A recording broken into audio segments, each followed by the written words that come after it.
your life is short and it's troublesome.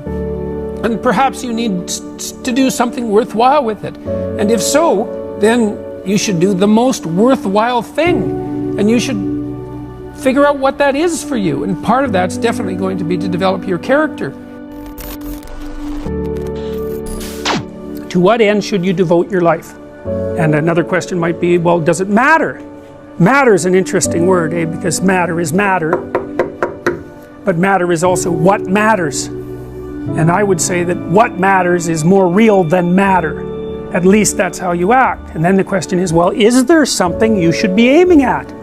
It's a good question. That's the question of the meaning of life. Rule 1 is stand up straight with your shoulders back. And rule 2 is treat yourself like you're someone responsible for helping. And number 3, which is very tightly associated with number 2, they're sort of variations on a theme, is make friends with those people who want the best for you. By the way, these last 2 rules aren't injunctions designed to make your life easier. They're actually injunctions designed to make your life more difficult. Kierkegaard said at one point that his role in life, given that everything was proceeding to become easier and easier in all possible ways, that there would come a time when people would cry out for difficulty. And so that's partly how he envisioned his role in the world, interestingly enough, as a universal benefactor of mankind who would strive to do nothing other than to make life more difficult for everyone. And so rule 2 and 3 are like that, because treat yourself as if you're someone responsible for helping isn't the same as be nice to yourself. It's not that. And to associate with people who want the best for you means that they get to demand the best from you. And that's also not an easy thing. Rule 4 is compare yourself to who you were yesterday and not to who someone else is today. And that's an injunction about envy.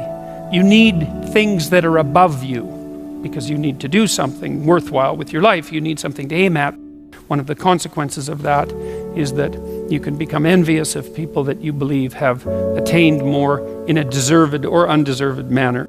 That can make you bitter, and so it's much better to compare yourself to yourself and to use yourself as the target for improvement and comparison. Rule 5 is don't let your children do anything that makes you dislike them. And the rule of thumb there is if you dislike them, then other people will.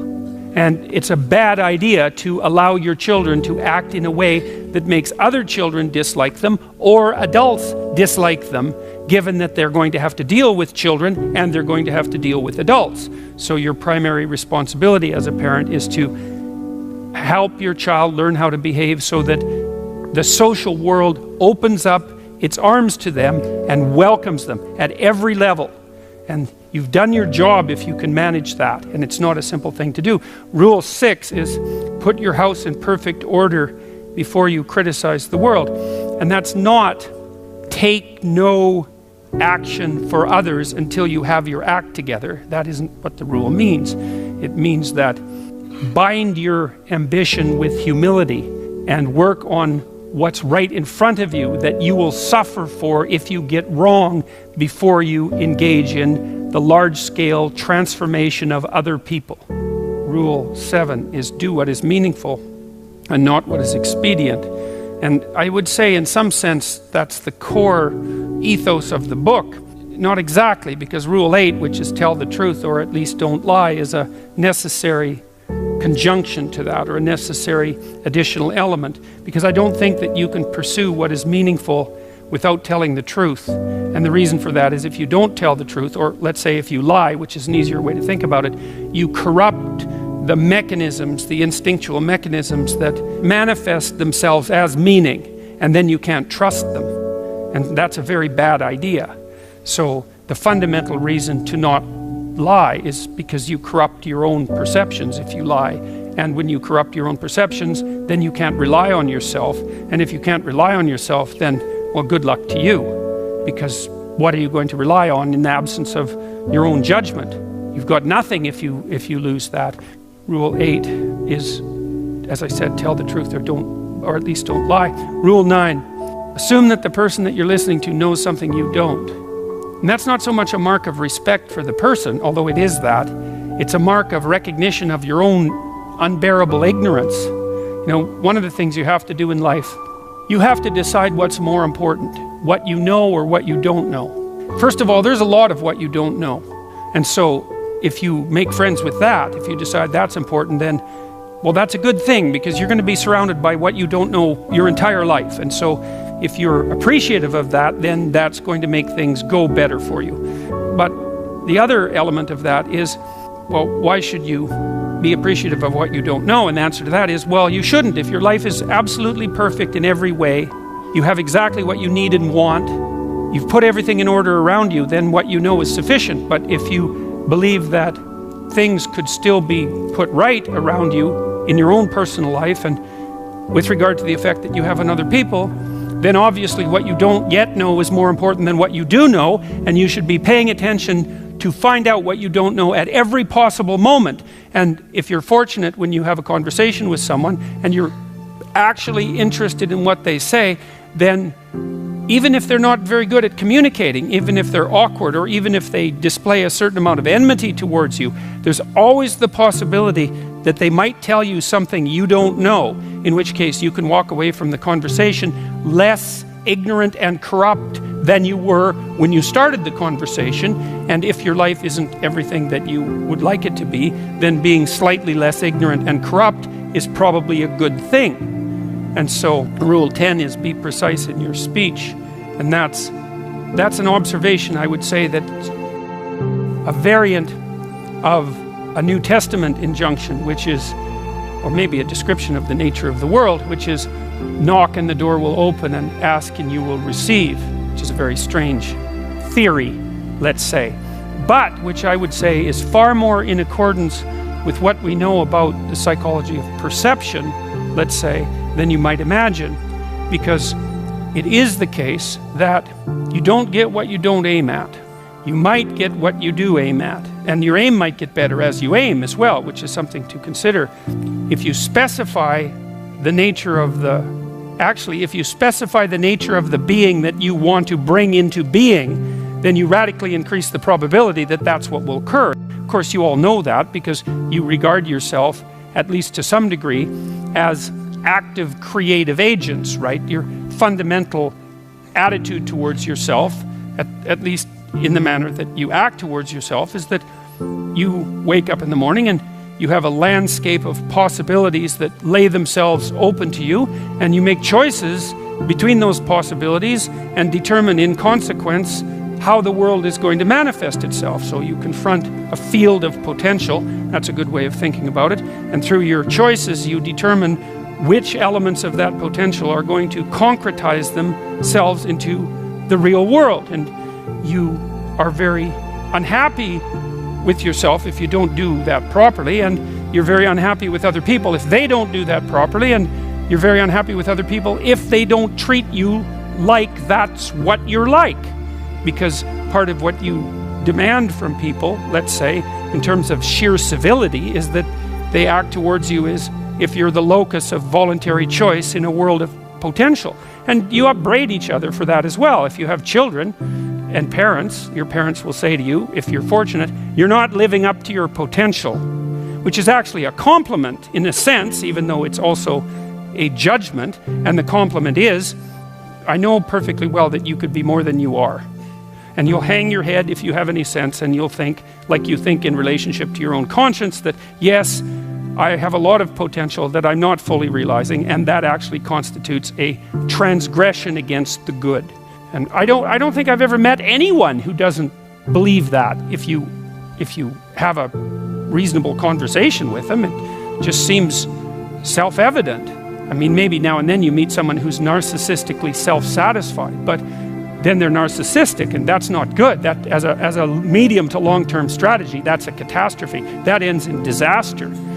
It's a short-term, it protects people, but long-term, it's not good in the least. And of course, other people don't appreciate it as well. Rule 11 is don't bother children when they're skateboarding. And that's actually a discussion of courage, of encouragement, more specifically, because I've been trying to understand, for example, what role parents play in the lives of their children. And I would say this is a role that is of fundamental importance, as well as attempting to guide your children so that they act in a socially desirable manner so that the world opens itself up to them. You also want to encourage them, which is not the same as sheltering them. It's not the same at all. And to encourage someone is to say something like, or to act out something like, look, kid, the world's already difficult, because the world isn't easy for children any more than it's easy for adults. The difficulties they're not the same. They're child-sized difficulties, but they're still difficulties. The world is a very hard place, and it's a bitter place in many ways. And it's not only a hard and bitter place, it's also touched with betrayal and malevolence. And that's the fundamental bottom line. But there's something in you that is capable of taking that full on and transcending it. And that's encouragement. You say, well, as difficult as things are, you're up to the challenge. And to interfere with children when they're skateboarding, for example, when they're doing, let's say, inadvisably dangerous things, which kids of course do if they're skateboarding, to interfere with that is to interfere with the child's willingness to voluntarily expose themselves to the risks that they need to expose themselves to in order to develop the sort of competence that allows them to thrive in a world they cannot be sheltered from. And so to interfere with children when they're taking necessary risks is not love or empathy, but cowardice on the part of parents. And it's deeply damaging to children. And I can tell you, as a clinical psychologist, I've never had a client come to my office. In all the hundreds of encounters I've had with people in my office, I've never had a client say, my parents made me too independent. That hasn't happened once. Right, now, my parents made me too dependent, or I conspired with my parents to perpetuate my dependence. That happened all the time. So there's a rule of thumb, which I think is a good one, which I believe is often applied in nursing homes by people who work in nursing homes, which is of course a very difficult job. And the rule is, do not do anything for anyone they can do for themselves. And the reason for that is that it's a form of theft. First of all, if you do something for someone and it facilitates their movement forward, then they moved forward because you helped them. What life is essentially is not a place to attain happiness or even to aim for happiness, even though you should be grateful if some comes along now and then, but a call to something like adventure. Rule 12 is pet a cat when you encounter one on the street. Oddly enough, a meditation on fragility. It's a discussion of what you do when you don't know what to do, and that's really when things have gone badly for you, when you face a terrible tragedy in your own personal life or in your familial life, or perhaps even in the life of your community, when things come crowding in at you too quickly. In the case of a death in the family, or a terrible illness, or the collapse of a dream, or any of the things that can flip your world upside down, is how do you cope with that? And that chapter contains a discussion of the necessity of narrowing your time frame, because sometimes the right way to look at the world is across years, and sometimes it's across months, and when things are more out of control, perhaps it's across days, and when you're really up against the wall, it's across hours or even minutes. And during those minutes, then you concentrate on doing as well as you can with what's right in front of you for the longest unit of time that you can tolerate conceptualizing. Maybe that's what you do at someone's deathbed, and while you're doing that and suffering away madly, then you also take the time to appreciate everything you can that manifests itself, that allows itself to be appreciated. And so that's the metaphor of the cat, I suppose. If you want to maximize your chances for both success and let's say well-being, is you want to find a strata of occupation in which you would have an intelligence that would put you in the upper quartile. That's perfect. Then you're a big fish in a small pond. And you don't want to be the stupidest guy in the room. It's a bloody rough place to be. So, and you probably don't want to be the smartest guy in the room either, because what that probably means is you should be in a different room. You could be more than you are, obviously. That's obviously the case. How does that manifest itself in the moment? Well, that which you could be tells you where to walk by making that path meaningful.